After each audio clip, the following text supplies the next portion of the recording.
Hello दोस्तों, gall of student channel में आप लोगों का स्वागत है। आज देखेंगे डिफिनिट इंटीग्रल, निश्चित समाकलन।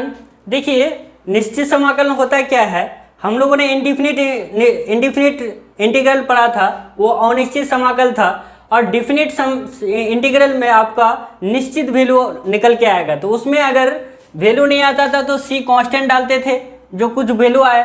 तो इसमें सी नहीं डाला जाएगा, जो आपका कुछ ना कुछ वैल्यू आएगा इसमें। ठीक है, ये देखिए, इसको इंटीग्रल को अच्छा से पढ़ लीजिए, आपको इंजीनियरिंग तक छोड़ने वाला नहीं है। ये चैप्टर हुआ, मैट्रिक्स हुआ और प्रोबेबिलिटी हुआ, जो आपको इंजीनियरिंग तक काम आएगा। ठीक है, अब देखिए हम लोग देखते हैं डिफिनिट इंटीग्रल का डिफिनीशन देख लेते हैं क्या होता है। तो definite integral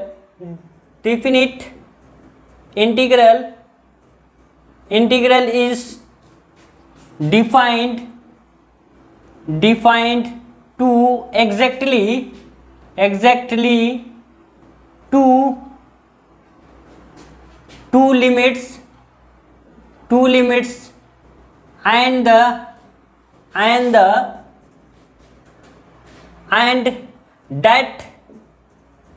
that we find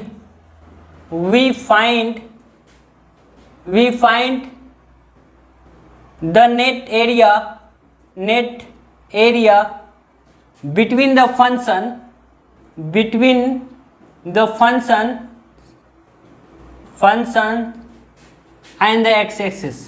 and the x-axis। ठीक है, देखिए हमने क्या लिखा है कि definite integral is defined to exactly two limits and that we find the net area between the functions and the x-axis।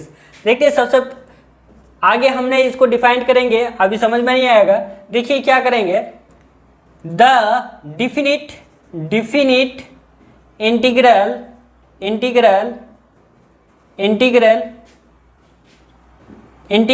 Has unique value, यानी कुछ एकाएक वैल्यू आएगा। यूनिक मीन्स एकाएक एक वैल्यू आएगा। ठीक है, द डिफिनिट इंटीग्रल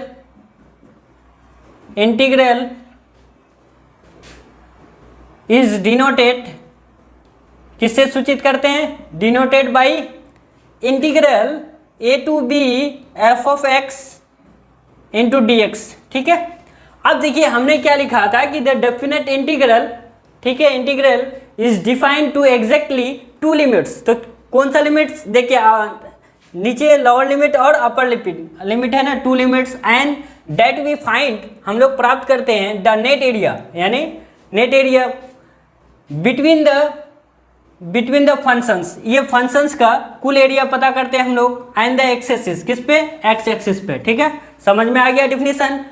और उसके बाद क्या लिखे? The definite integral has unique value, एक एकाएक वैल्यू होगा, कुछ तो वैल्यू आएगा। जैसे इनडिफिनिट इंटीग्रल में आपका वैल्यू नहीं आता था, वो कांस्टेंट डालते थे, उसका कोई वैल्यू नहीं आता था। इसका एक यूनिक वैल्यू आएगा। The definite integral is denoted by, इसको किससे डिनोट करेंगे? ऐसे ही डिनोट करेंगे। तो आप इसको लिखते हैं कि where A is called lower limit या inferior, ठीक है, and B is called upper limit। okay, upper limit या फिर इसको कहेंगे हम लोग सुपर रियर कहेंगे। ठीक है, अब इसको क्या करेंगे? देखिए डिफिनिट इंटीग्रल निकालने का दो केस है। ठीक है, दो तरह से निकाल सकते हैं। तो यहाँ लिखते हैं देयर आर टू केसेस। ठीक है, केसेस, कितना केस है इसको निकालने का? दो केस है। ठीक है, दो केस है। पहला केस देख लेते हैं, क्या है आपका? द डिफिनिट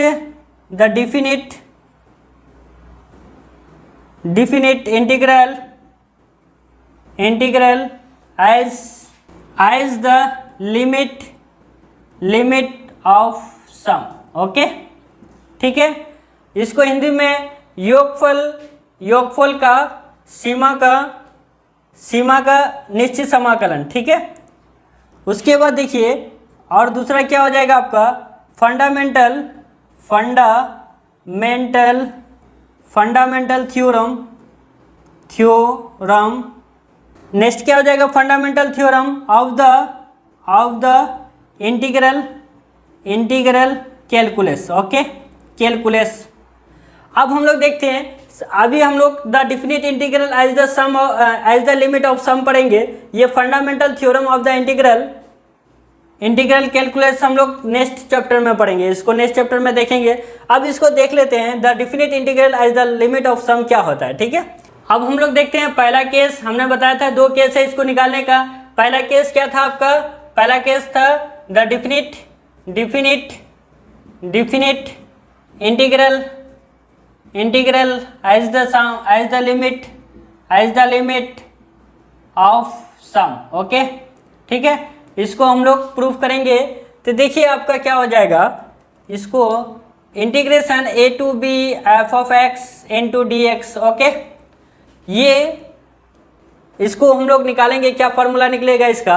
अब देखिए इसको हम लोग, अब यहाँ हम लोग क्या कर लेते हैं, let f of x is continuous function. ठीक है, कंटिन्यूस फंक्शंस है। ओके, ये क्या है, let f of x is continuous functions and defined क्या हो जाएगा, defined as to close interval a, b हो जाएगा। ओके, क्या कर दिया, मान लिए कि f of x is continuous functions है। देखिए कंटिन्यूस फंक्शन, ये देखिए आपका ये कंटिन्यूस फंक्शन हो गया है। ठीक है, यहाँ से यहाँ तक आपका क्या हो गया, आपका कंटिन्यूस फंक्शन हो गया। ओके, ये कहीं ब्रेक नहीं है आपका। ठीक है, ब्रेक नहीं है ना, ये कंटिन्यूस फंक्शन हो गया। तो ये क्या हो जाएगा, y equal to F of X हो जाएगा। ठीक है, कोई दिक्कत नहीं है। तो हम लोग लिख सकते हैं द डिफिनिट इंटीग्रल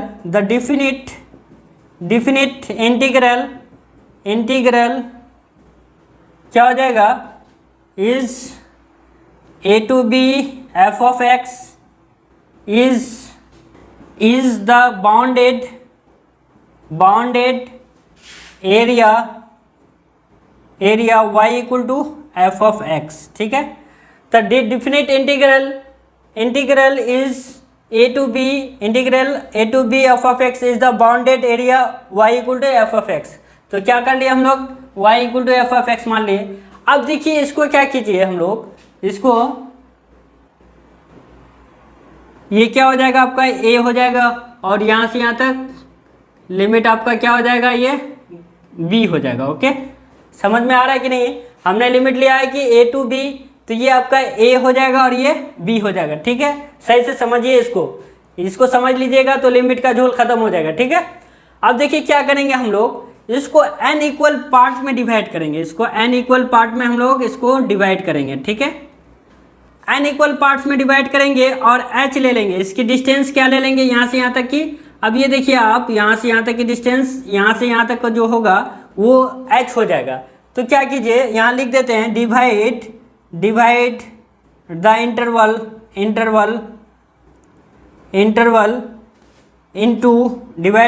इनटू क्या हो जाएगा, a to b into n equal parts. ठीक है, एंड डिनोटेड बाई h। ठीक है, अब जब इसको डिवाइड किए n इक्वल पार्ट्स में, तो इसकी डिस्टेंस कितना ले लिए हम लोग, h ले लिए। ठीक है, हमने यही लिखा है कि divide the interval a, b into n equal parts, कितना, n इक्वल पार्ट्स में डिवाइड करते हैं। ठीक है, n equal parts and denoted by. अब देखिए इसको क्या हो जाएगा, अब ये देखिए a है, यहाँ से यहाँ तक a है, तो ये कितना हो जाएगा, a प्लस h हो जाएगा। यहाँ से यहाँ तक a हुआ और ये h हुआ, तो ये a प्लस h हो जाएगा। ओके, अब ये दूसरा क्या हो जाएगा आपका, ये, ठीक है, ये आपका हो जाएगा a प्लस 2h हो जाएगा। ठीक है, ये तीसरा क्या हो जाएगा, a प्लस 3h हो जाएगा। होगा कि नहीं होगा, ये बढ़ते जाएगा तो ये अगर ये 2 हो जाएगा, ये 3 हो जाएगा, ये लास्ट में क्या हो जाएगा, b equal to a plus N H हो जाएगा। ठीक है, n बढ़ेगा तो h बढ़ेगा। ओके, अब देखिए ये क्या करेंगे हम लोग निकाल लेते हैं लेंथ ऑफ द इंटरवल। ठीक है, इंटरवल इक्वल टू कितना हो जाएगा, b माइनस ए। देखिए इसका कितना हो जाएगा, इसका जो डिस्टेंस होगा तो b माइनस ए, लेंथ इसका इंटरवल का ये कितना हो जाएगा, लेंथ कितना हो जाएगा, b माइनस ए लिख दिए, तो इक्वल टू कितना हो जाएगा, n इंटू एच हो जाएगा। ठीक है भाई, इसको क्या करेंगे, n इक्वल पार्ट्स में बढ़ता है, इसके अंदर कितना हो जाएगा, बराबर होगा कि नहीं, n इंटू एच हो जाएगा, n बढ़ेगा h बढ़ेगा, n बढ़ेगा h बढ़ेगा, n बढ़ेगा h बढ़ेगा, तो इक्वल टू कितना हो जाएगा, इक्वल टू एन एच हो जाएगा। तो एन एच इक्वल टू कितना हो गया आपका, n h equal to b minus a. ठीक है, समझ में आया कि नहीं आया। जैसे इसका लेंथ इंटरवल कितना हो गया आपका, लेंथ का यानी लेंथ ऑफ द इंटरवल इसका ये कितना हो जाएगा, b माइनस ए, तो b माइनस ए बीच का रहा, तो इसके अंदर क्या हो जाएगा आपका h, तो h क्या हो जाएगा, तो यहाँ एन एच हो जाएगा। जैसे h बढ़ेगा, n जितना बार कटेगा वो, ठीक है, तो उसको h लेंगे तो n इंटू एच हो जाएगा। तो इक्वल पार्ट्स में n into h equal to कितना हो गया, n h equal to b minus a हो जाएगा। ठीक, क्या करेंगे हम लोग, अगर when जब n टेंस टू इन्फिनाइट तो h टेंस टू 0 हो जाएगा। अगर n को यही समझिए आप, n टेंस टू इन्फिनाइट और h टेंस टू 0 हो जाएगा। कैसे, अब देखिए भाई, इसको हम इन्फिनाइट टाइम्स इसको डिवाइड करते हैं, जैसे इसको ऐसे एक ऐसे करते हैं ना, ऐसा इक्वल पार्ट्स में करते हैं। इसको कितना बार करेंगे, इन्फिनाइट बार, इसको यहाँ से यहाँ तक कितना, इन्फिनाइट बार इसको ये करेंगे, ब्रेक करेंगे। ओके, ब्रेक करेंगे तो आप देखिए इन्फिनाइट बार करेंगे तो ये क्या हो जाएगा आपका, ये एक जाकर के एक आयत के रूप में आ जाएगा। ठीक है, आयत के रूप में आ जाएगा। तो ये जो है ना, ये यहाँ से यहाँ तक, ये आपको दिखाने के लिए आपको ये कर रहे हैं। ठीक है, इसको इन्फिनाइट बार कीजिए, तो इन्फिनाइट बार करेंगे तो ये कर्व आपका नजर नहीं आएगा, तो ये क्या आयत हो जाएगा। ठीक है, आयत होगा कि नहीं होगा, समझिए आप बात को इसको। ठीक है, इसको हम लोग ये इन्फिनाइट बार इसको हम लोग ये करेंगे, इक्वल पार्ट्स में डिवाइड करेंगे इसको, n इक्वल पार्ट्स। ठीक है, इसको डिवाइड करते जाएंगे। ठीक है, हमने बोला है कि जब n टेंस टू इन्फिनाइट कर दे तो h टेंस टू 0 हो जाएगा। तो ऐसा अगर इतना ये करेंगे तो ये ऐसा पल आएगा जो यहाँ की डिस्टेंस कितनी हो जाएगी, 0 हो जाएगी। h जो है यहाँ h क्या हो जाएगा आपका, टेंस टू लाइक दैट 0 के बराबर कर दिया जाए, तो ये आपका कर्व जो है ना, यहाँ से यहाँ तक कर्व हो, वो दिखेगा नहीं आपको। ये जब आप खींचेंगे तो ये लकीर क्या दिखेगा आपको, एक आयत की तरह दिखेगा। तो लंबाई इंटू चौड़ाई होता है उसकी। तो आप देखिए ये क्या हो जाएगा, यहाँ से यहाँ तक डिस्टेंस कितना हो गया आपका, ये हो जाएगा a, और यहाँ से यहाँ तक a प्लस एच हो जाएगा। तो ये देखिए लंबाई इंटू चौड़ाई, तो ये क्या हो जाएगा, F of a plus H हो जाएगा। ठीक है, ये x के जगह क्या हो जाएगा, F of a plus H. इसकी क्या हो जाएगा आपका, ये लंबाई कितना हो जाएगा इसका, F of a plus H हो जाएगा।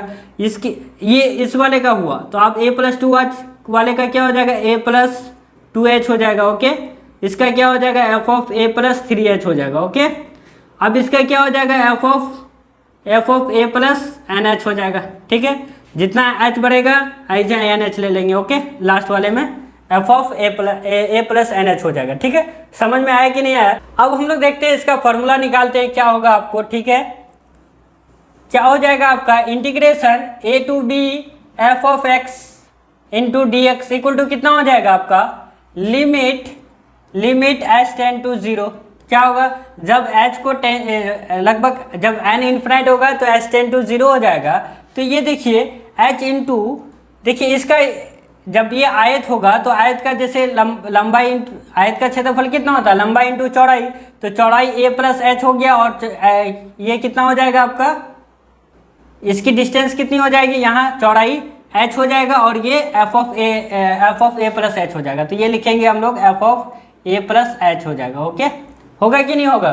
ठीक है, अब इसको क्या करेंगे, दूसरा क्या हो जाएगा, h इंटू, ये दूसरा में क्या हो जाएगा आपका, यहाँ से यहाँ तक डिस्टेंस कितना है, h है, और इसकी हाइट कितनी है, F of A plus 2h है, तो F of A plus 2h हो जाएगा। ठीक है, अब ये देखिए प्लस क्या हो जाएगा, यहाँ से देखिए यहाँ से यहाँ तक आपकी डिस्टेंस कितनी हो जाएगी, h। ठीक है, h होगा ना, और इसकी ऊंचाई कितनी हो जाएगी, h इंटू, ठीक है, h इंटू कितना हो जाएगा, F of A plus 3h हो जाएगा। ठीक है, ये आपका कितना हो जाएगा, आपका ये लास्ट तक कितना हो जाएगा, आपका F of A plus N H हो जाएगा। ओके, ठीक है, plus N into F of A plus N. अब इसको क्या करेंगे हम लोग, limit H tend to 0, H को कॉमन ले लेते हैं, बचेगा क्या, F of A plus H.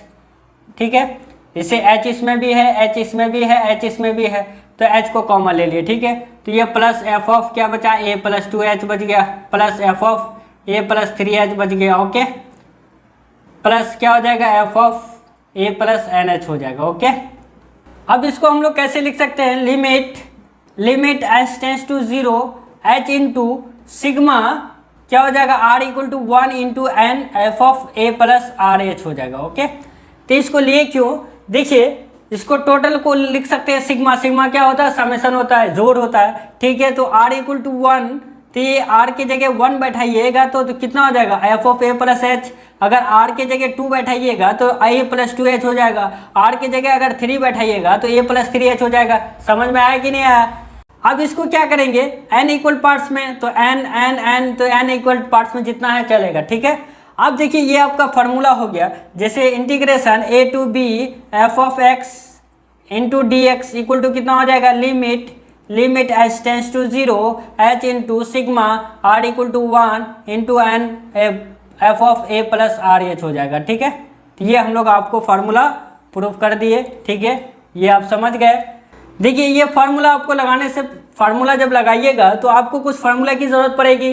जब आप इंटर में पढ़े हैं, यानी फर्स्ट ईयर में 11th में आप पढ़े हैं, जैसे प्राकृत संख्या, natural numbers 1 plus 2 plus 3 plus dot dot plus N हो जाए, तो इसका फार्मूला क्या लग जाएगा आपको, N into N plus 1 divided by 2 हो जाएगा। ओके, अगर क्या हो जाएगा आपका, अगर नेचुरल नंबर का स्क्वायर हो, ठीक है, प्राकृत संख्या का स्क्वायर हो, ठीक है, 3 स्क्वायर प्लस क्या हो जाएगा आपका एन स्क्वायर हो जाएगा। ओके, तो इसको कैसे लिख सकते हैं हम लोग, N into N plus 1 into 2n plus 1 divided by 6 हो जाएगा। ओके, कहीं भी दिखे ऐसा तो आपको ये फार्मूला लगाना होगा, क्योंकि आपको ज़रूरत पड़ेगी। देखिए 3 में क्या होगा, तो 1 नेचुरल नंबर पे पावर 3 हो जाए तो क्या हो जाएगा, 2 पे पावर 3 पर 4 पे पावर 3 पे पावर 3 प्लस, ठीक है, प्लस एन क्यूब। तो ये क्या फार्मूला रहेगा इसका, N into N plus 1 divided by 2 पर होल स्क्वायर हो जाएगा। ठीक है, अगर आप चौथा याद रखिए, आप क्या हो जाएगा, ए प्लस क्या हो जाएगा ए, ठीक है, इक्वल टू क्या हो जाएगा आपका एन ए।